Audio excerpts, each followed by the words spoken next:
सध्या बीड संतोष देशमुख हत्या प्रकरणानंतर राजकारण्यांकडून मोक्का लावा शब्द वारंवार ऐकतोय। गुन्हेगारी विश्वात तर हा शब्द सर्रास वापरला जातो, पण मकोका नेमका आहे तरी काय, पाहूयात या व्हिडिओतून।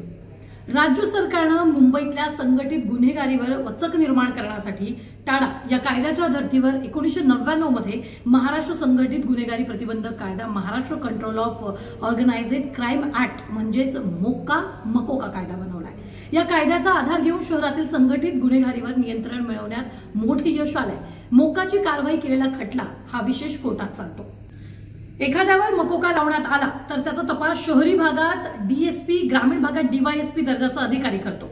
180 दिवसापर्यंत पोलिसांना यामध्ये चार्जशीट दाखल करता येते। मकोका लागल्यानंतर 6 महिन्यापर्यंत आरोपींना जामीन मिळत नाही। जोपर्यंत गुन्ह्याचा तपास होत नाही तोपर्यंत जामीन दिला जात नाही। पुढे आरोपींना जामीन मिळणं कठीण असतं। यात 5 वर्ष जन्मठेप याशिवाय 5 लाख रुपयांपर्यंतच्या दंडाची तरतूद आहे। एका आरोपीवर 2 पेक्षा जास्त आरोपपत्र त्यापूर्वी दाखल असतील तेव्हाच हा कायदा लागू केला जातो आणि या कायद्याअंतर्गत आरोपीचा कबुली जबाब नोंदवता येतो। तसंच दोषींची मालमत्ता जप्त करण्याची तरतूद या कायद्यात आहे। गुन्हेगारी करून आर्थिक फायदा घेतला असेल किंवा टोळी तयार करून जर गुन्हेगारी करत असाल तर त्या संदर्भात मोक्काची तरतूद केली जाते।